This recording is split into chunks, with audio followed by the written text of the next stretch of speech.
Hi, welcome back to another video.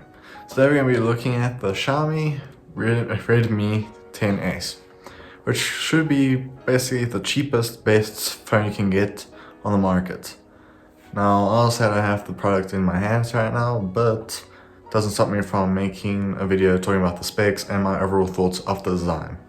Because that's basically what I normally do. Give my thoughts of it and what I actually think of it compared to like a phone that you would really need for normal use, for normal photos and all that type of stuff. Like normal, I'm going to stay on this side so I can display the product on the top right corner or left corner. Yeah, towards top left corner. And so I also have the specs of the device on my iPad. So, here's the specs. And before I carry on with this, please hit the subscribe button down below. It helps the channel out a lot. And I really appreciate for everyone that has been subscribing. We had 72, which I'm really grateful for.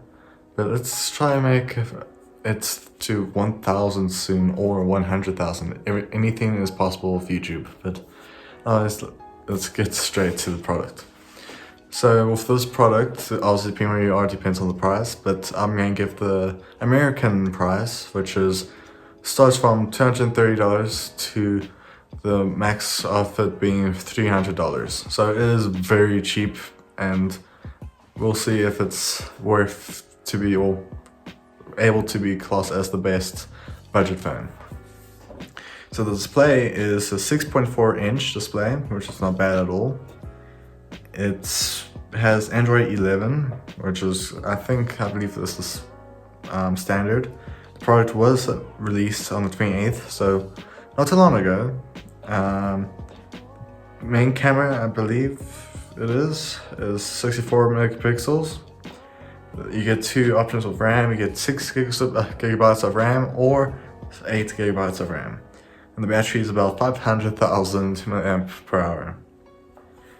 So here's the display. It's AMOLED, or whatever you want to call it.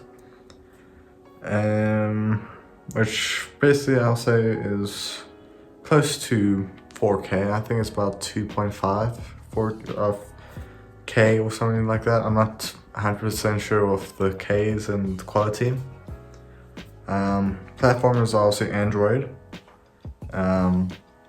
The storage you can get, if I can find the storage, it doesn't look like a storage.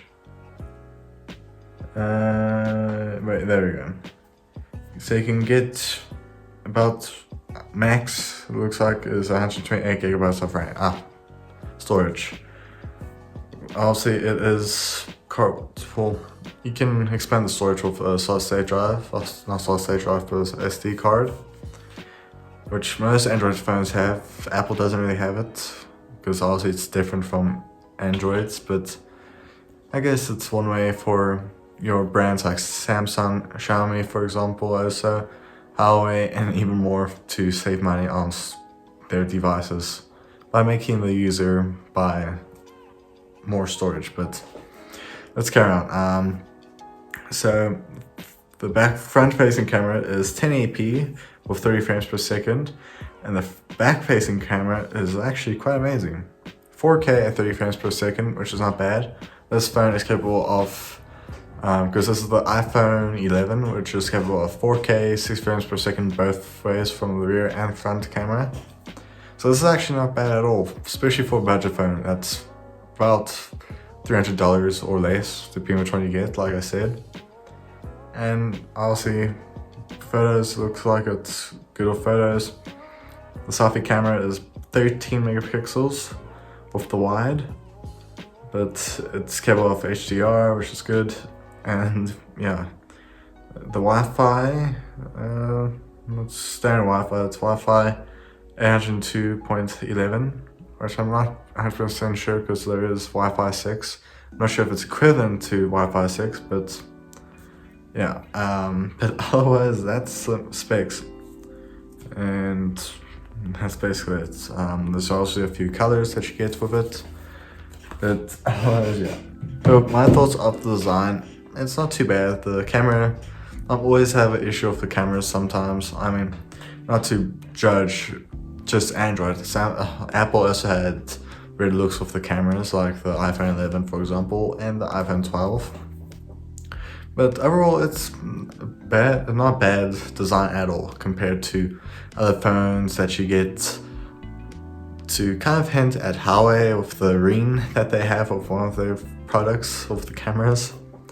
But overall, the camera's not bad at all. I mean, it's close to the Samsung design with their cameras, but it's a very smooth design. It's not too complex and it's not too simple. It's in between of that range of like keeping it looking more modern. But my overall thoughts, not a bad product. Obviously, depending on what you're wanting to use it for, depends if you should go for it. From my point of view, if you are just someone that's looking for a simple phone that's capable of decent quality with the front-facing camera and the back-facing camera, then this is probably the best phone for you. But otherwise, there's nothing much I can really say because I don't have the product in my hands right now, so I can't really give a proper review of the quality, because obviously that's why you get a review product. But from just looking at the specs and doing some research, it looks like a very simple phone for any user. So if you are a parent that's wanting to get their child a simple phone, or you yourself is just wanting to save money for your own first phone that you want to purchase, this is probably the best phone for you to get. And I know one of the best places to get it if you're in America is, I think, AliExpress. But otherwise, yeah. But yeah, that's all I have to say. Thank you for watching.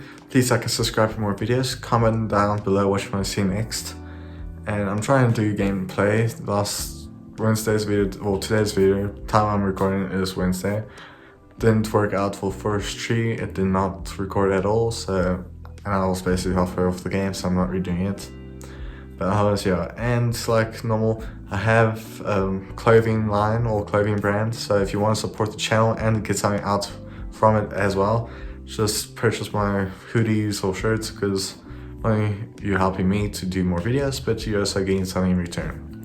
Otherwise, yeah, see you guys in the next video, and please be safe, and hope you guys have a great day. Bye.